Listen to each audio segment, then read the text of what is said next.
PdubTV. Today, we got some very fun topics for you. We'll start off by talking to you about the bond situation with the weight room. Let's go over to it. Welcome to the Muscle Farm. Today, we're going to be talking about how it's in need of some upgrades. A lot of the equipment's old, a lot of it's just like unsafe, and it needs to get bigger. It is too small. Today, we are going to be talking to Mr. Bayshore and Brant Beach. All right. So when it comes to the size of the weight room, how does it affect the lifts? Whenever your weight room is not big enough, what happens is you have an increased chance of students bumping into other students while they're doing a lift, bumping into bars, dropping weight. Just today in my class, I had a young man that was bench pressing, and someone ran in, bumped into his bar as he's lifting, and he lost control of it. So there's always those safety issues that we're really concerned of being able to spread out equipment enough so that we can get students moving around safely. So that's one of the issues that our small weight room presents us. Your opinion on increasing the equipment of the weight room, like just making it better, upgrading it? Yeah, and I think that'll help too. Like we've seen that a little bit. Like the football team got the Lev sled, and I'm not quite sure what else we'll have, but that'll definitely help too. Because admittedly, some of the equipment is old, but not just because of that, but also having more and better equipment also goes along with, training up more people at a time, especially like with the middle school guys or some of the freshman people like getting into lifting and into sports. So that'll be also very beneficial for PW too. All right, thank you. Next, we're going to Gabe Miller on the subject of varsity baseball.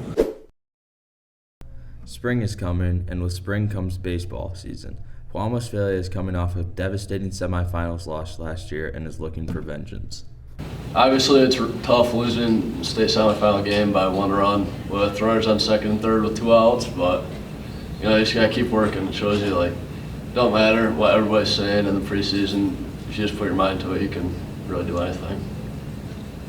Try not to pay too much attention to the numbers. Obviously, some teams we beat last year higher ranked than us, but it's a new year. Anything can happen. Last year we were big on drugs as well, but so we had a pretty good season last year. I'm feeling pretty confident that we'll be able to win some games. Obviously, we're going to play some pretty good teams, but I feel like in the end we'll be able to cause some trouble.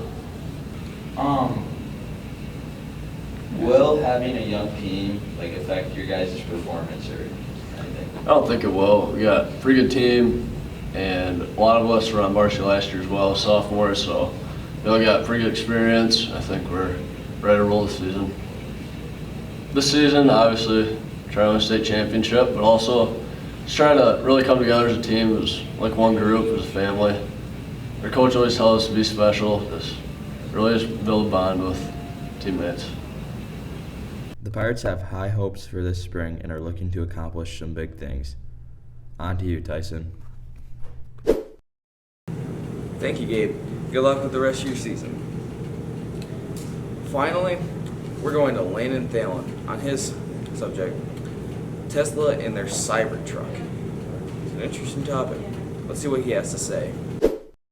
Hello America, it is I, Landon from PdubTV's National News. Today's topic is brought to you by Inside EVs, the premier digital destination for everything related to electric cars and plug-in hybrids. Also, The Street and Paxton Countertops. Take your top off, we've got you covered. Today's topic is Elon Musk's Cybertruck. Wait, but Landon, I thought the Cybertruck was history. Well, you're kind of right, other me. However, in a recent tweet from the man himself, it is clear that Cybertrucks will be ready for production very soon. One was even spotted on the company's test track, which is very promising. And now, let's go interview some citizens who have invested in Tesla to gain some insight on the future of the company. What's your name? John Schaefer. John Schaefer. And how long have you been invested in Tesla? About 3 months now. What platform do you use to invest in Tesla? I use Webull. If you've had a good experience with Webull, this is a reliable platform for trading stocks. Yeah, I've had a good experience with Webull. It's been a great spot to buy and trade stocks. Awesome. Now, if I were to tell you that the Cybertruck is back and it will be ready for production soon, how would that make you feel about the future of your investment in Tesla? I would say the Cybertruck will really help the Tesla stock. I think I'm just going to hold on to my stock and just wait for it to boom when the Cybertruck comes out. Oh, I do not think the Tesla stock will ever crash. It's an amazing stock. Elon knows exactly what he's doing. He's a very smart man. My name is Mr. Raymond.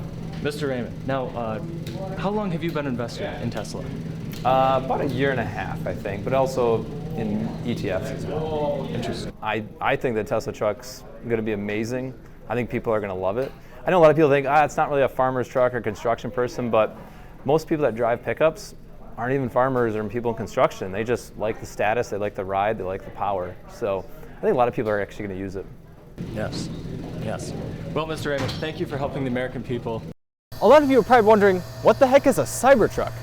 Well, it's a new line of vehicles developed by Tesla, and they're out to replace, well, a gasoline-powered truck, for instance. According to Tesla, their new tri-motor is capable of 605 kilowatts of power.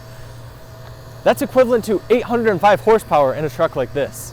Now that may sound exciting, but the cost of this vehicle must also be considered. Kelly Blue Book states that the estimated cost of this vehicle will be around $50,000 for the base model.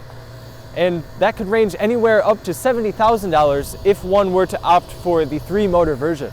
Now, while that may sound like an expensive vehicle, this vehicle is sure to change the future of automobile trucks. Back to you, Landon. Jack, how long have you been invested in Tesla?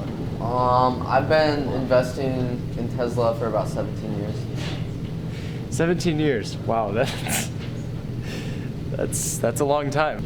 I think that it's not gonna pick up. It's a good concept, but there's nothing that's ever gonna happen with it. It's just kind of a gimmicky car, and most people, at least right now, just want a normal car. Would you say that to Elon's face? No. Okay. Is Elon gonna see this? He's he's watching all of us. You know, he has Twitter. Elon owns Twitter. I'm sorry, Elon. And that's all I have for you today. This is Landon Thalen, PdubTV's national news correspondent. The Cybertruck is very interesting. That's all I'll say. But that's all the time we have today. Thank you for joining us, and I hope to see you next time.